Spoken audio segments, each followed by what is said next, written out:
there was a rank of a counselor to the Apostolic Nunciature in the Baltic states, Lithuania, Latvia, and Estonia, with residence in Vilnius, the capital of Lithuania. The Apostolic Nuncio at the time for the three countries was also Apostolic Administrator, the bishop for the very small Catholic community in Estonia. There were only 6,000 Catholics there out of a population of about 1,400,000. But among those appointments on the 1st of April was someone to succeed him, someone already living there. He was the Vicar General for 10 years, had learned the very difficult language. So that appointment was made public the same day as mine. Therefore, on the evening of his death, we drove up. It's about an 8 or 9 hour drive from Vilnius to Tallinn, and we were there to make the formal announcement of the appointment of the new apostolic administrator. And while we were there, he died that night. We came back the next day. It was just an overnight, because you may be aware that embassies often open books of condolence for signature by members of the diplomatic corps and others when someone dies, a former head of state or former prime minister or other ministers or people who have served in government. So they open a book of condolence and they invite people to come.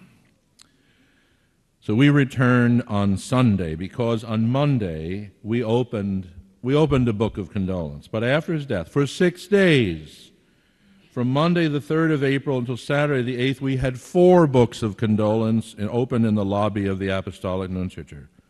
For nearly 12 hours each day, streams of people came to express their sorrow at the death of the Holy Father. And they did not just sign the books. Many brought text, things that they had scribbled on pieces of paper at home, to copy out in longhand. It's all written. There's nobody typing. In longhand, in a beautiful way, in all of these books, and all of Lithuanian, of course, which we really didn't understand. The Apostolic Nuncio and I and the 3 religious sisters who were part of our staff, we took turns greeting the people as they came. We would go down and spend a few hours. We had thought of making a break for lunch, but when you saw all those people out there still waiting on the street, we couldn't. So we just kept it open until people stopped coming about 6 or 7 in the evening. And this was for 6 days, 4 books. So you can imagine how really the sentiment, I explained this morning I had celebrated Mass in the cathedral here in Auckland, and having spent 3 years in the Czech Republic, which was formerly Czechoslovakia, Pope went 3 times, and in Lithuania, you cannot imagine what Pope John Paul II meant for these people. Because we grew up in free countries.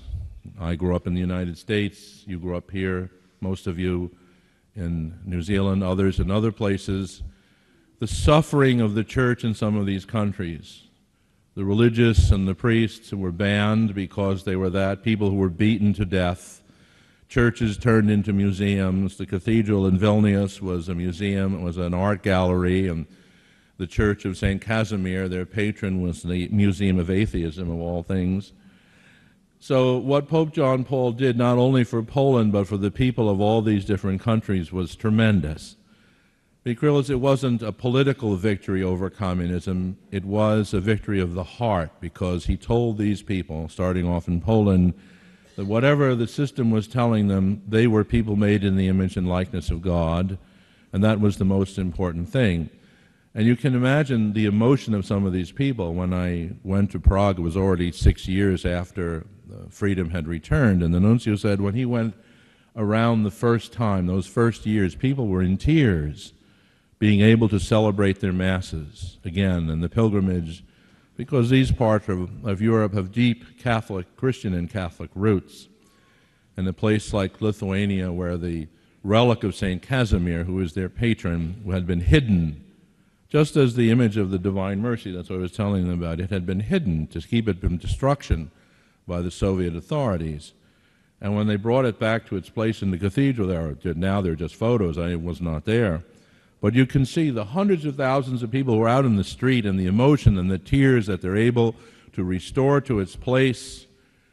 the bones and the tomb of this particular saint. You imagine the tremendous effect and influence that he had in all of these things.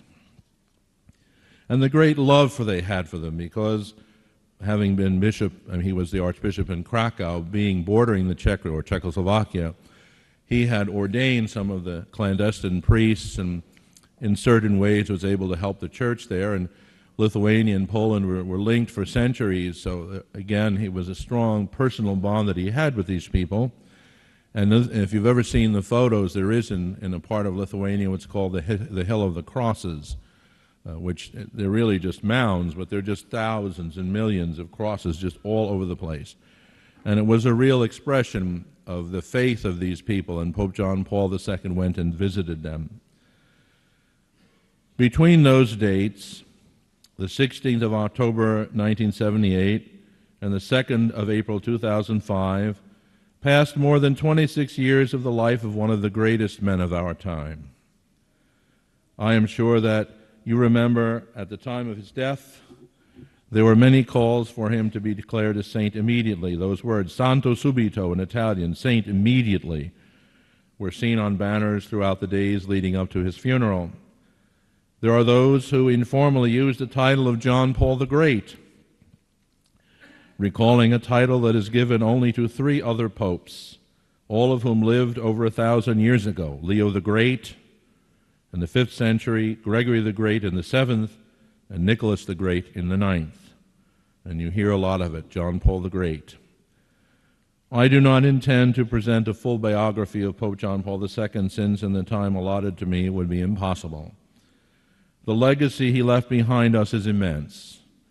Over 100 foreign trips, many more in Italy, and all the pastoral visits he made to the parishes of the Diocese of Rome. The many encyclical letters, apostolic exhortations, messages, letters, and other writings, including the annual letter that he wrote to priests every Holy Thursday. Initiatives such as the International World Youth Days, and joint ecumenical and interreligious events like the meeting in Assisi in 1986. This year, Pope Benedict will have another meeting to commemorate 25 years since that time. The many events of the great Jubilee of the year 2000, which featured the Mass for Pardon celebrated on the first day of Lent. During the pontificate of Pope John Paul II, I had the personal experience of participating in 2 of his pastoral visits. The first was just exactly in this month, April 1997, when he visited 2 cities in the Czech Republic on the occasion of the 1000th anniversary of the death of Saint Adalbert. He's not well known outside of Central Europe. Wojciech is the name, and he's not, since it was the Pope's 3rd visit to Czechoslovakia or the Czech Republic, the organization was not so difficult. The second time was the occasion of the pilgrimage which the Pope made to the Holy Land in the year 2000 in March. And it was his intention during that year to make pilgrimages to honor Abraham, Moses, the Lord Jesus, and St. Paul. So with regards to Moses, the Pope went to Egypt, to the Sinai, and then when he went to the Holy Land, he began it in Jordan to visit Mount Nebo. He spent an overnight in the nunciature where I was there living and working, and then from that it went to Tel Aviv, and then went to the other sites, Bethlehem and Nazareth and Jerusalem. Since it was the Pope's first visit to Jordan, they simply had not ever had any kind of gathering of Christians of that nature. I mean, Jordan has, it has 5 million people, about 200,000 Christians, more than half of whom are Greek Orthodox. So the Catholic population is something like 80 or 90,000 of different rites, mostly Latin, our rite, but also Armenian and Chaldean and Maronite, different rites. There had never been any kind of really large-scale Christian observance of any kind, even though Jordan was what they call a moderate Islamic country. And to have in the stadium where there were more than 40,000 people, that was the largest mass, in fact, on that in that trip, because all the other ones were in smaller places in Jerusalem and Bethlehem. So to have, excuse me, to have something like that where you had 40,000 people was absolutely unknown in the modern era, maybe not since ancient times in Jordan. So there was a lot of work to do, and I had a lot to do during those days. When the Pope left